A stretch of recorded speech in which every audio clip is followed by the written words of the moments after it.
Hey guys, so I am here in Vienna this evening with Tommy Robinson for the band interview. So for those who don't know, I was recently denied entry into the UK and placed in a detention facility because I wanted to come in as an independent journalist to interview Tommy Robinson, and they described him as a far-right leader who incites racial hatred. What do you think of this, Tommy? I'm gobsmacked. Am I gobsmacked? Recently, they've been upping the ante against me. We've seen, this is a Home Office letter you've shown me that says I'm a far-right leader and inciting racial hatred. I've never incited racial hate. I've never spoke about race, ever in my life.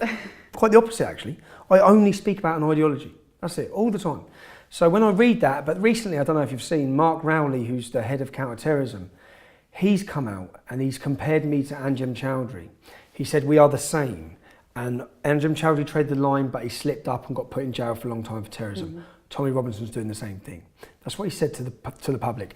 Just so you know who Anjem Choudary is, he's 60% of the Muslims in prison for terrorism offences are members of his organisation. Wow. He wants to throw homosexuals off rooftops, he wants to enslave the world under Sharia, and I want to stop him. And apparently that puts us on a level playing field. But I've been watching, and this has all very recently been getting worse and worse from the government, from the state, that there was a terrorist attack by a man called Darren Osborne who run Muslims over in a van. There was no link between me and him whatsoever, but in the opening of the trial, they lied, categorically lied in court and said that I had sent him Twitter direct messages. Now those lies went all around the world. Yep. Every newspaper in the world printed those lies, that days before he went on a killing spree, I contacted him. Complete lie. But then the damage was done. They corrected the lie 2 days later, but people don't see the retraction, as many people, just a few. Yeah. And it's absolutely insane. I could not believe the way they made you seem. I'm like, I know Tommy. It was crazy. I was like, I know there's no freedom of speech in the UK, but to experience it is completely different, especially at this capacity. But we just wanted to sit down for this interview. I've interviewed you a few times, but I wanted to know more about the time you spent in prison, why you were sent. I know it's all involved with your activism, exposing Islam, because I want people to understand the sacrifices you've made and what you have gone through in your quest to expose Islam. So maybe just to start out, could you talk about how many times you went to prison and why you were sent, first of all? Okay, yep. So, you know what's happened to you over the last 3 days? Yeah, crazy. That's what's gone on for 9 years. With me. I can't imagine. And now I really see. And like respect was already high, but now it's like infinite. So yeah, when they've locked you up, you didn't commit a crime. No. You've been in prison for 3 days. Your life's been put in danger with people, and for nothing, because you want to speak about issues. So basically that's what's happened with me. From when I first started speaking about issues, if I bring you back to 2009, Soldiers Homecoming Parade, our soldiers were attacked by a Muslim organisation. They were spat at, they called them baby killers, they abused them.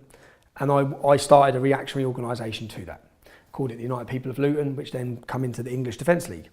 Now, from the offset, I noticed the tactics by the police, the arrests, the harassment, just non-stop. If I would be here all day if I brought you through each thing, but I'll bring you through the prison sentences, how they got me in prison. So first of all, I was due to go to Scotland. I went to Luton Airport. I was held by Special Branch. Special Branch is for serious crime. They arrested me, they took me to the police station. Then they told me that they're raiding properties linked to me. They went to my mum and dad's house, ransacked the house. They went to my house with my children in with machine guns. And they went to, this was the start of the message. You know, I think they've tried to teach you a message this weekend. This was my first message, which the message was shut up. Now, the day they arrested me, this is when it gets really dirty, when they arrested me, they gave me bail conditions. So they arrested me on a criminal damage charge. They said that when I stayed in a hotel in the city of Sheffield, there was £30 worth of damage done to a door that connects the hotel room door in the corridor.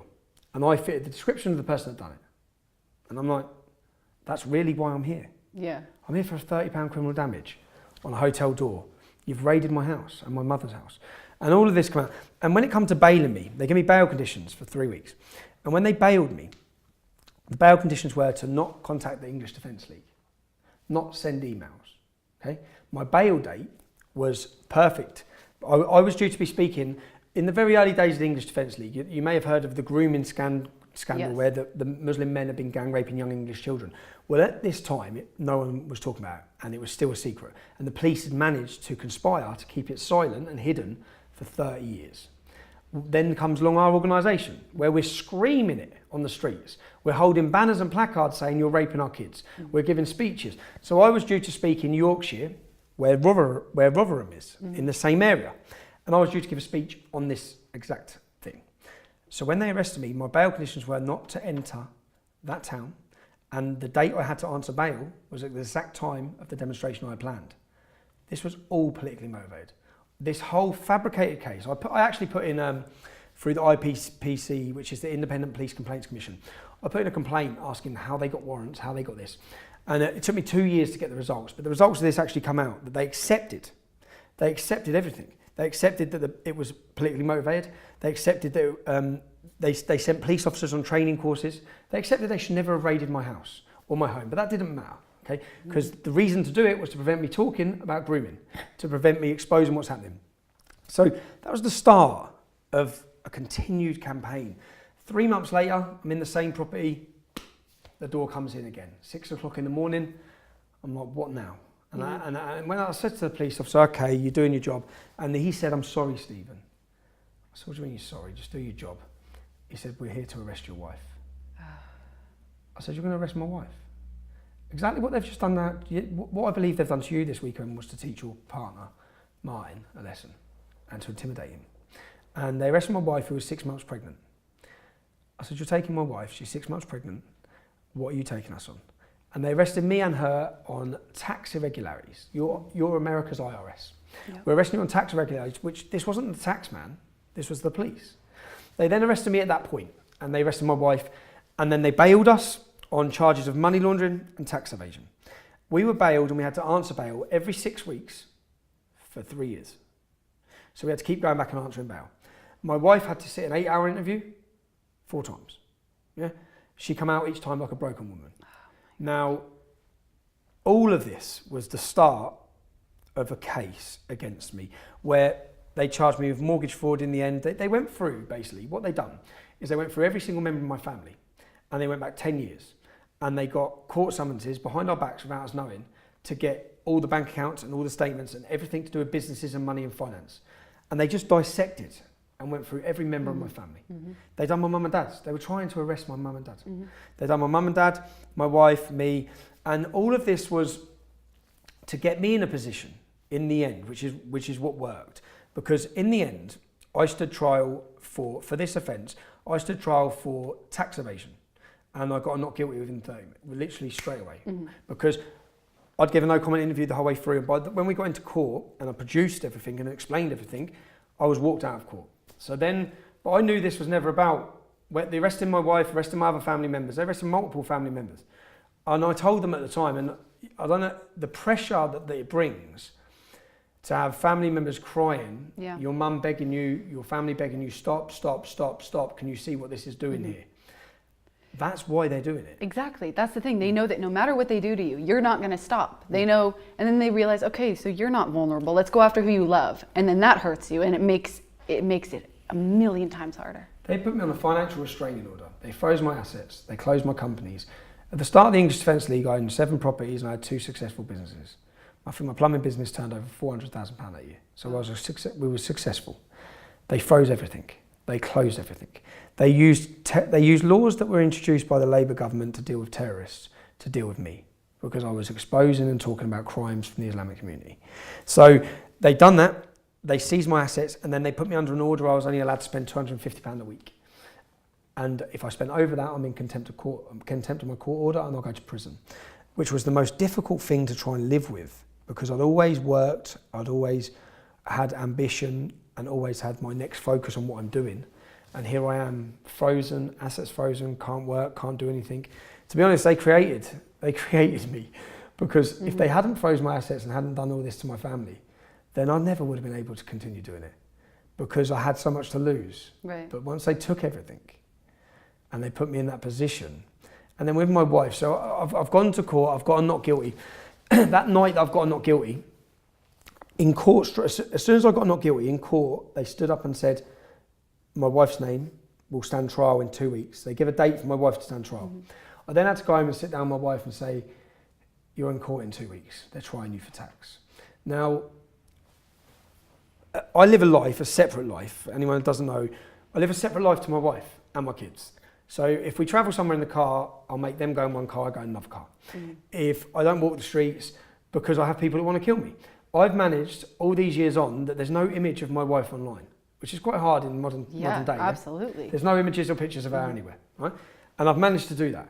And now here she is getting to be put into a court case. In the court case, when they give her a court date, where far left groups and Muslim groups all waiting at every one of my court cases, all the journalists, all the media. So I have to go home and tell her, darling, you're going to walk into court in 2 weeks. You're going to be photographed, and your whole life's about to change. Because when I walk down the street, anyone can see it. I get confronted, I get attacked. Just this week I was attacked again. So I went home and told her that. 5 o'clock that morning, our door goes again. Yeah, it's counter-terror police. And they're there to issue us with an Osman warning. An Osman warning is a government warning that someone is intending to and planning to kill you. Now, the group that were intending to kill us were Al-Shabaab, and this was just after the Kenyan shopping mall massacre, where they killed everyone in Kenya. And I'd been named to be killed at all costs. So then I question, have I?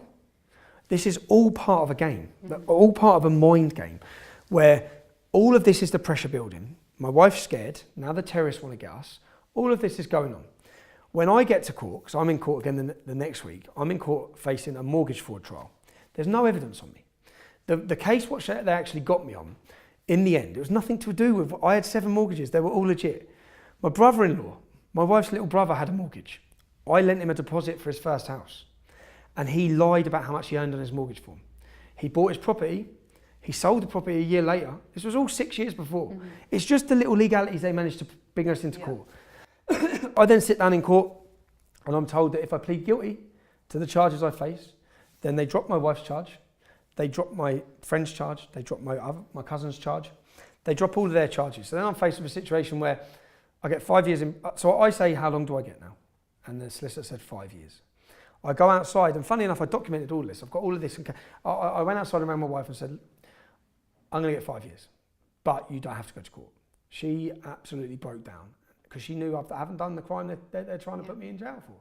She broke down and we argued, and she said, you can't do that. I've got 3 kids. 5 years is a long time. I went back into court and said, I don't accept your deal. So let's go to trial. Because I know I'm getting a not guilty. Now, the minute I get a not guilty on these charges, I can destroy what they've done. They've closed my businesses. They've ruined my life. They've financially tried to break me with nothing on all these things. But they need me to plead guilty. So then they swore the jury, and I had 3 Muslims sworn in on my jury. Then just before the trial starts again, they say, they offer me another deal. Plead guilty to these charges, which were lesser charges, lesser amounts of fraud. So then I asked my solicitor, how long do I get for that? The solicitor said, you'll get 2 years tops. So I said, 2 years, that means I'm going to serve 9 months in jail. I'm taking it. So, because I don't want my wife to still enjoy her freedom that she enjoys today. Right. I don't want her to be in danger. So I took the deal, I said, okay, I'll plead guilty. And she was also pregnant still at this time? No, she'd had had all the babies, yeah. Well, she was pregnant. This went on for 4 years. This case, do you know what? It's a hard thing to explain because it did nearly break me, because I can take a punch in the nose, every day. More so than the destruction and the mental problems from what they'd done to my family. Because I said, when I started talking about Islam or ready to take on Islam, I knew the consequences. I fully well knew people are going to want to kill me. And I was ready for that. I don't know if I was really ready, but I was ready for it. But what I wasn't ready for was the full weight of the state. Yeah. Unbelievable. But as you said, I think they made the worst mistake because they didn't take almost everything from you, leaving something that still made you vulnerable. They essentially took everything from you, creating what you are now and making you absolutely determined. I'm a stubborn little, a very stubborn little. And so I took that deal, and my wife, everything was dropped against her. I pleaded guilty, so they got what they wanted. That's what you've got what you wanted. They then put me to prison, and I was sent to Wood Hill prison. Now, in between this 4 years of this case, I illegally entered your country. and I illegally entered the country in 2012. And I did that because in 2011 I tried to enter America. I was held at JFK Airport. I was deported, and the reason they gave me was that the British had told them not to let me in. They said usually there's a bit of leeway here. We've been completely asked from your side, you're not coming in, like you're going back. So I thought, oh, okay. So the next year come, I think it was the 10-year anniversary, maybe 10-year anniversary of September 11th, and I wanted to go pay my respects, but I also felt that I wanted to give a warning to America, and I felt the warning was that important that I knew what I was doing was illegal. I used a friend's passport, and I come to America, and I actually got in. I got told to go to a waiting room, and I went straight out of the airport. Crazy. And I gave a speech. And I knew what I was doing was wrong, but the whole way through it, I thought, if I'm morally right, I wish someone come to my country and warned me 20 years ago, warned our citizens 30 years ago, this is what's going to happen. Now, I've lived in Luton, I've experienced my whole life of Islam, so I come with a warning to America. Now, I wasn't charged by the Americans, I was arrested by the British 6 weeks later, and I was sentenced to 12 months in jail for 2 days in New York.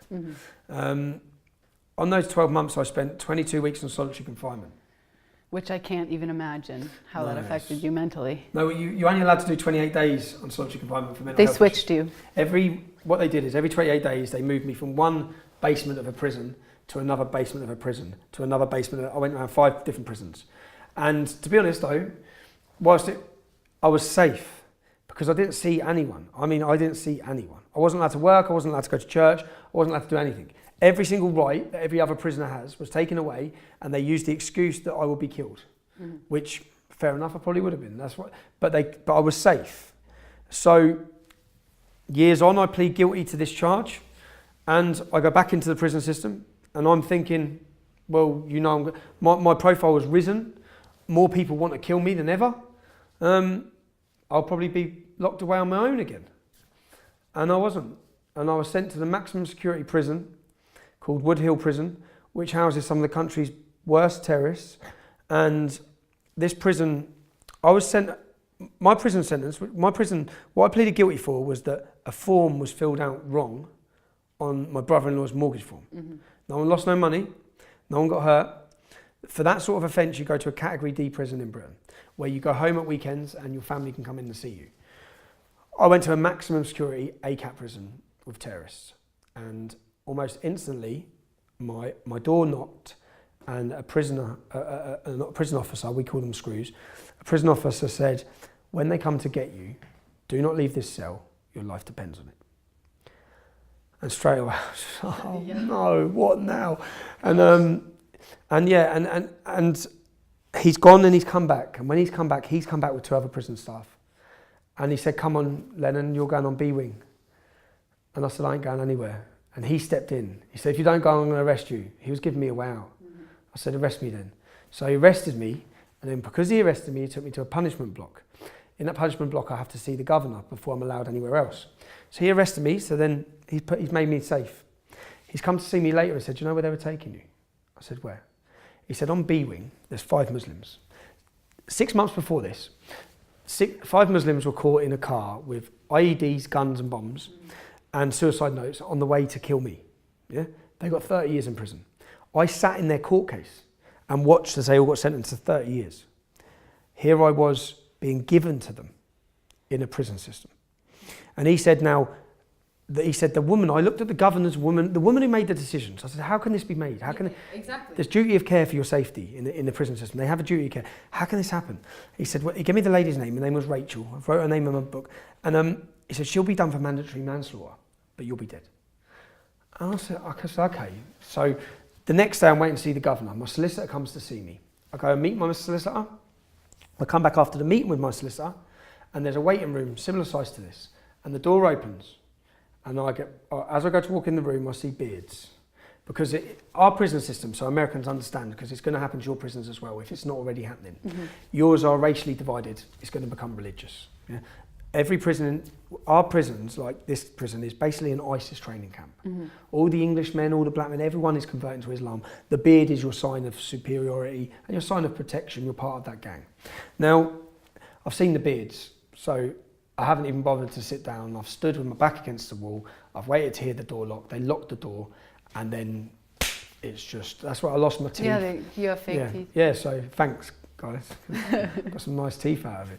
But yeah, but I was beaten badly, and to be honest, the Muslims in that room didn't know I was coming out in that room. I could tell by their faces. As soon as I walked in, I looked at their faces, and they've all looked at each other like, they've just given us. And I was beaten, and then I asked the prison officer afterwards, why would staff do that?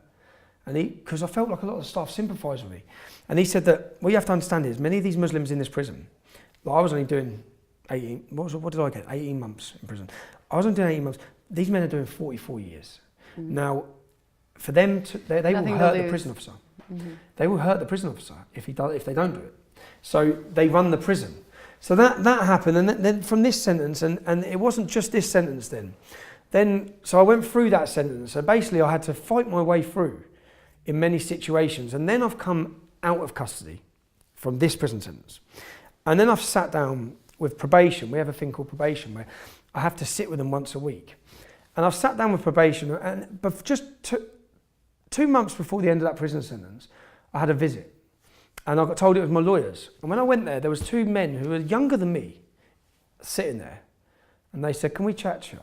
I said, who are you? They said, we've come from the Metropolitan Intelligence Bureau. It's a secretive organisation based in Scotland Yard. I said, okay, what do you want to talk about? He said, well, you can help us. You can help your country. Yeah? I said, how can I help you? He said, if you worked with us to unite the right. To unite the right. I said, yeah. He said, I said, hold on a minute. You're now making an approach. I'm sat in here. You've absolutely kippered me. Destroyed your life. You've destroyed me. And now you want a favour from me. You want me to help you. And he said, yes. I said, I've got no interest in being anyone's bitch. I'm brought up in a working class background where there's a law and rules and you don't talk to anyone. So right. I said, that's never going to happen. Yeah, that's never going to happen. And I said, and then they basically said that, I said, what's the purpose in it? They said, if there was a terrorist attack in the UK, we'd then control the response. I was just like, oh my God, the audacity of you. Yep. To sit in front of me when I'm sat in this prison cell and you know I've done nothing wrong. And here you are now trying to approach me to work for you. And they said it'd be financially beneficial to you. And then they said, and I said, I've got no interest. They go, it's okay, what are you going to do when you leave jail? What are you going to do now? Bearing in mind who you are. Mm-hmm. I said, well, I managed to hold on to 7 properties, the whole way through this. So I managed to keep the properties, they're all rented out. I said, when I get out of this prison cell, I'm going to sell those properties. They've all risen in value. I'm going to have equity. I'm going to buy a building plot and I'm going to build a house. And he goes, where will you be in 5 years? I goes, I'll be a millionaire in 5 years. I goes, that's me. I goes, do you know what, officer? I never want to talk about Islam again. Because at that point in my life, I never wanted, when I was sitting in that prison on the phone to my... perfectly understandable. When I was ringing home and speaking to my kids and constantly waiting for someone to stab me and hurt me, I didn't ever want to talk about it again. And then I've come out of prison. And obviously then I'm thinking, right, get on with my life. This is time to get on with my life. And if you look at what I said when I come out of prison, I told everyone, I need a break, and I distanced myself from everyone to try and get my life back on track. Mm-hmm. I'm then driving in my car, and 3 police cars pull me in. And I'm arrested on burglary. So I'm like, burglary? And then when they took me to the police station, they transported me 4 hours away. You know? I was in Hull in the end, up in the north of England. And they were arresting me for a burglary, and they gave me an address to a house that was burgled. And I've got all the tape recordings of this interview. Mm-hmm. Yeah? Now, there's many things people have put me by, and I don't claim to have ever been an angel growing up. Yeah? House burglar, no. Right? Yeah, I don't see it either. It's never been there. It's never going to be there. The lowest of the low. And when they interviewed me then about this burglary, and then they drug tested me. So in my head, I'm thinking, that's what this is about. If I fail a drug test, I'm straight back in jail for 9 months because you have a license period. When you get out of prison, you're on license. If you mess up with anything, you redo your license. So I thought, okay, that's the situation. That's what this is about. I then get home. I'm on bail. I'm put out on bail for 6 weeks. I have to go back in 6 weeks. I get home and my wife says, Winchester Prison's been on the phone, which was the prison I'd been in. And she gave me the phone number. It was 0207. So I thought, 0207, that's a London number. So I rang the number. Hello? I said, hello, it's the officer who comes to see me from the Metropolitan Intelligence Bureau. He goes, you're in a bit of a predicament. I said, I'm in a bit of a predicament. I said, how am I in a predicament? He goes, what do you think it's going to look like when the media get hold of this? You've been arrested on burglary. I said, you scumbag. Yeah, what a rat. Gosh. You scum. And he goes, and you see, if you get charged on this, you're going to sit for 9 months back in prison. He goes, just come and have a chat with us. We can sort this problem out. And I'll be honest with you, I cried my eyes out. I said to my wife, what the hell do I do? There's most things I can think, you can fight your way through something. What am I meant to do in this situation? And in between this, so when I went to prison, I basically signed a guilty plea. And in the guilty plea, they worded it. It was worded that it did not, at this time, it does not bring in a criminal confiscation order. So a confiscation order is where they take your property and money. So I pleaded guilty, but that's not going to happen.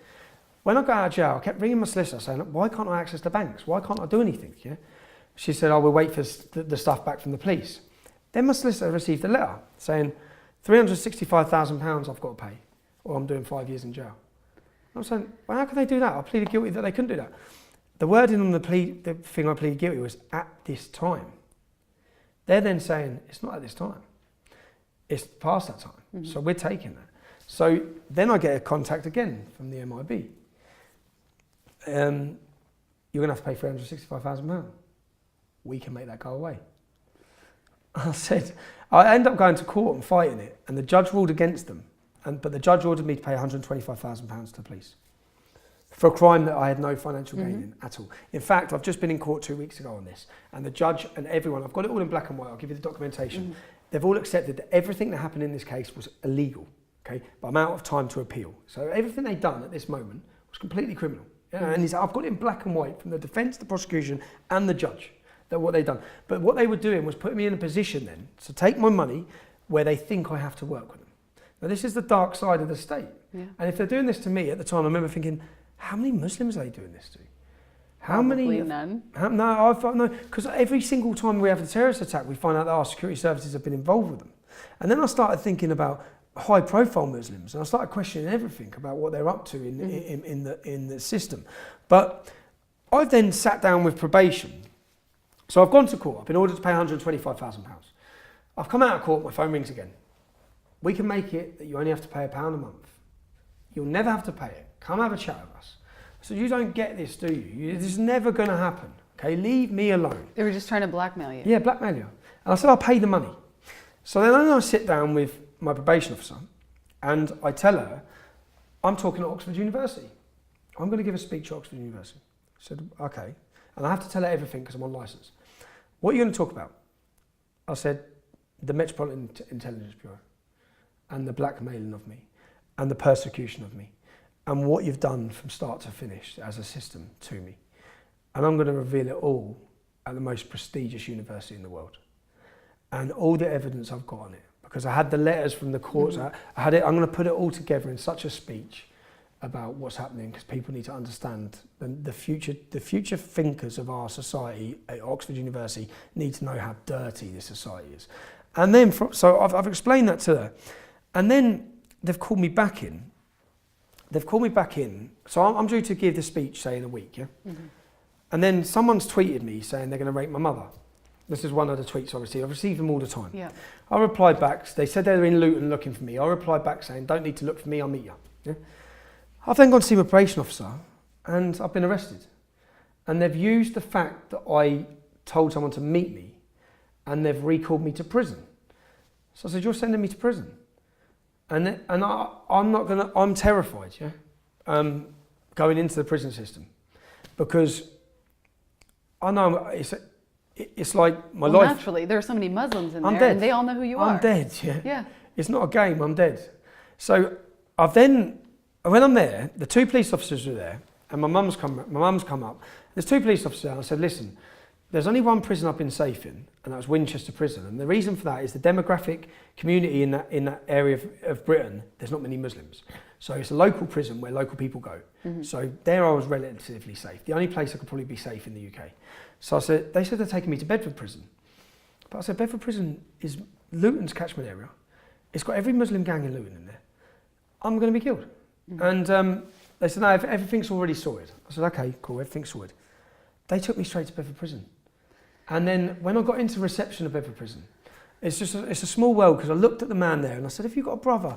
And I knew his brother because it's my local prison. And I sat there with the prison officer and I went through how many Muslims are in which cells, in which wings, because I know I need to check where most of them are and how long their sentences are. Because if they're doing 6 months, they're not going to murder me. We're going to fight. If they're doing 25 years, they're going to murder me. So when I'm going through, we established that the majority of Muslims were on B wing and the safest place for me was, say, on A wing. Then I said, right, get me on A wing. He said, I'll do what I can. He's gone upstairs, he's come down, he's just looked at me and said, I'm so sorry. I said, what? He said, B wing? You're going on B wing. Oh gosh. I said, but how can I be going on B wing, bro? And I said, give me a pen and paper. So I wrote 6 pages up of threats against my life, government threats, terrorist threats. Muslims have actually tried to kill me multiple times. So I wrote all this down and said, give that, your governor has a duty to care for my safety. So bring that up to him. Brought it up, come back down, you're going on B wing. I was just like, oh my God. And so then there I am in no doubt that strings are being pulled, Of course. to give an opportunity for me to be killed. So as I'm then walking into the prison wing, I walk in and it's like hyenas are waiting as there's three stories and they're cheering as I come in. And I'm like, fuck, oh my God. And I then know if I wait, I have to protect myself here. If I wait, I'm going to get killed. So I walk in and then I get locked in my cell at 10 to 12, lunch is at 12 o'clock. So as soon as I get locked in my cell, I start shouting to the other prisoners. I said, arguing about their profit and arguing about everything. And then the door opens at 12 o'clock, so I come straight out of my cell, because I'm not getting caught in the cell. I come straight out of my cell and I walk into the canteen, I say, who's a Muslim? And then just bang. But that's a self-defense mechanism, because I have to, because I know it's on camera. Then I know, so then I'm arrested for fighting with a Muslim. And I'm arrested, and because I'm arrested, I'm punished. And the punishment is Solitary? solitary confinement, right? So I'm safe, I'm out, I'm all right. And because I was only in hell for 28 days. They held me for 28 days. I've then come back out of custody for 28 days, after 28 days. And I'm safe. And then I've sat down again with my probation officer and said, you think you stopped it? You just added another 5 minutes on my speech or 10 minutes on my speech. I've rearranged my speech for Oxford University. So then I've got tape recordings of them. So then they've come back out to see me and said, in this, you're not allowed to talk about the police, the Quran, Muhammad or Islam. If you do, you'll go back to jail. So I said, okay, well, I'm still talking at Oxford University. And if you watch my speech at Oxford University, it's one of the best speeches I've ever done. But Yeah, I've seen it. I started the speech and I said, the speech I come to give you, I'm not allowed to give you. I will be put in prison if I talk. So I'm not going to talk about any of those issues. I'm just going to talk about my life. And I went through and spoke about my life. And I obviously didn't get recalled. But then my license has got 8 days left on my license. And I've paid the police £100,000 out of the £125,000 I have to pay them. And if I don't pay them the other £25,000 within the time period, it activates a 2-year sentence. So I've got 8 days left in my prison sentence. I'm arrested. I get taken to Luton Police Station. I have this excessively overweight police officer who must have been about 25 stone, who come from the Met Police, who said, we can make it easier for you. I said, you can make it easy. I've got 8 days left. Because I'm under this condition where I'm kind of on this license. So 8 days left, do your best. I don't care. In 8 days' time, I don't care. And then I was transported to Peterborough Prison, which I started regretting saying what I'd said. But then his issue again was, we want you as an informant. Right. We want you to work for us. And because I didn't, I was transferred to Peterborough Prison. No reason given why I'm in jail. And I know legally they can only hold me for 8 days. But in fact, they held me for 9, because I was due to speak at the House of Lords on the 8th day. So they held me for that. And when I was in there, so I've walked into prison, I've got in reception again at Peterborough, and I've said, we know what's going to happen here. You're going to walk me out there. I'm going to get killed. I'm going to get hurt. So please just lock me in a door and open the door in 8 days. And they didn't. And my gut instinct all the time was, on the first day, my gut instinct was to fight. Yeah? But then I'm thinking, if I fight, I get a longer. And it's 8 days. And I promised my children, so I want to get home. So I didn't go with my instinct. And I tried to just keep my head down. And on the second day, I'm standing there, and a white prisoner comes up to me with his hand over his mouth and says, you're about to get done with boiling water. I'm like, what? He said, you're about to get done with boiling water. I said, who by? and he said the cell number. I looked over at the cell number, and there's 4 Muslims from my area in there. They'd just been sentenced to 28 years. They cut a man's nose off, his ears off, they killed him. Now, they've got nothing to lose. And he'd paid the Somalian, it was a Somalian boy, he said, he's going to do you a boiling water. Now, instantly, I didn't wait, I didn't even wait for him to turn around. I ran over and got involved. And that was on the police put it on a documentary, 24 hours in police custody. I was arrested and charged for a racial attack. For defending someone from throwing boiling water. In British prisons, you put boiling water, you put sugar. They call it napalm. So it sticks. Sticks to your face, takes your face off. Yeah. I shouldn't have been in that position. And when I was in that position, so then they've held, this is during the same 8 days that I have to pay the police the other £20,000. My mum has had to remortgage and get them £20,000. So that's the brief instances of each time I've gone through prison in a short detail. It's gone on for a little while, but that's to show the lengths that the state, the involvement of the state, the dark side of the state, and the intentions of it. It's really like incomprehensible. I'm curious though, like you've been faced with death so many times. At this point, does it even frighten you? No. And where do you expect that it's going to end? So I say that it's an empowering moment. You know these jihadis. You know what you see. I see some that are waiting for death row, yeah, in Kenya, and they're all laughing and joking, and they're all happy, and they didn't care, yeah. And then it's only when in those first few years of the EDL, I struggled to deal with a lot of things. I struggled. I ended up drinking a lot. I ended up turning into a completely different person to who I was, trying to deal with the issues. Right. And then once I accepted, like I sit here now and I accept the full reality. At some point, someone's going to get me. Yeah, that's going to happen. I know it's going to happen. So you're willing to die for it? But I know that's good. No matter, I know that's where it's going to go.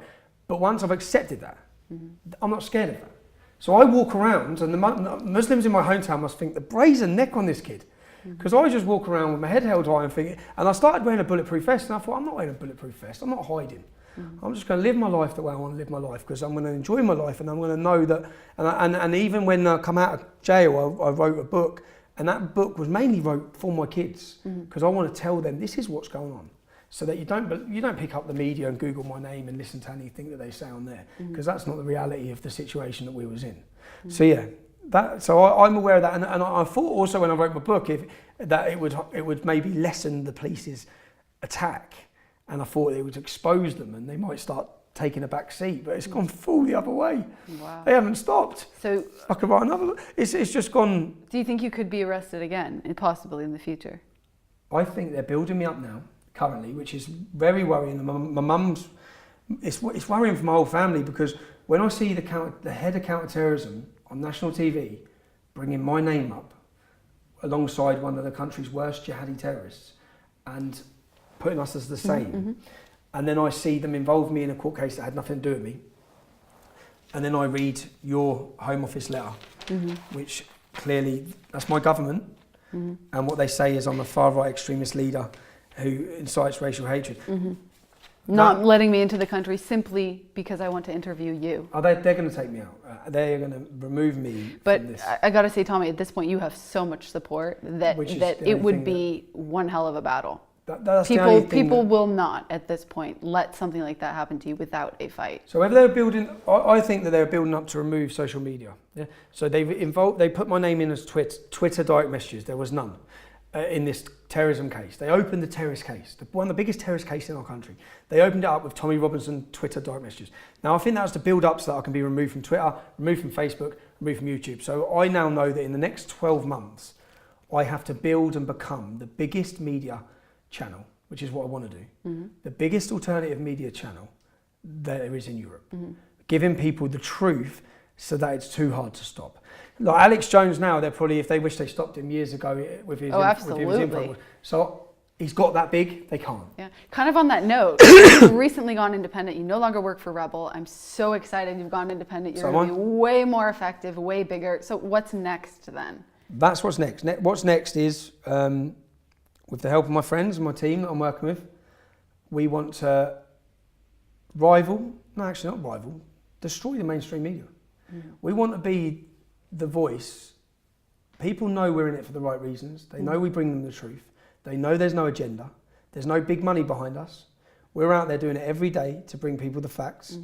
They know it's us that people will turn to.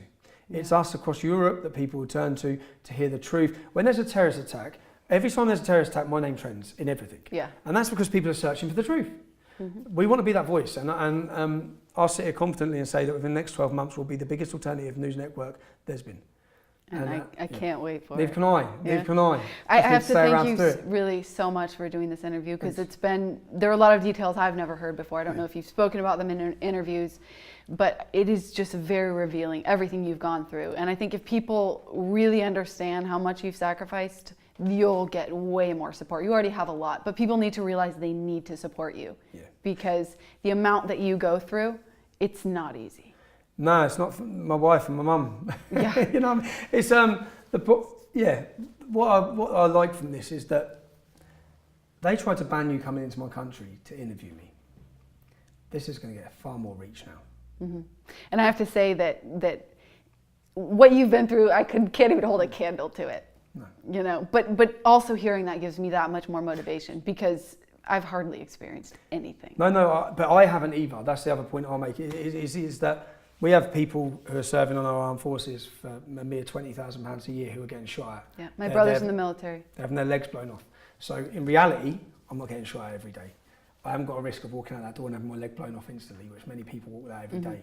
So yeah, but yeah, I also am confident. I've seen the change that's happening across Europe. We're sitting in Austria. I've seen the government elected here. We've just seen the Italian elections. We see the growing popularity in anti-Islamic political parties. So we're on the right side of history. Absolutely. It's just that they're going to try everything they can to stop it. You've seen what happened with Donald Trump election. It's interesting times. It's the most interesting time right now of my involvement in this. Yeah. It's just what they have to realize is we're not going to give up no matter what they do to us, and persecuting us in really unjust ways just it just helps us. It shows. It helps us. It helps us. It's like I always say, put a camera here and let someone punch me in the face every day if it wakes people up. The same with when the police do these actions, what they've just done to you, it's just going to wake more people up. Absolutely. And so yeah. So once again, thank you so much, Tommy. I really appreciate it. I will link your Twitter in the description. Thanks. Also, you have a new YouTube channel that you're just putting exclusively your own videos on, which I'll link in the description. Thank you. Thank you so much, everyone. Really hope you enjoyed, and thanks once again, Tommy. Thanks a lot. Cheers. Great. Thanks.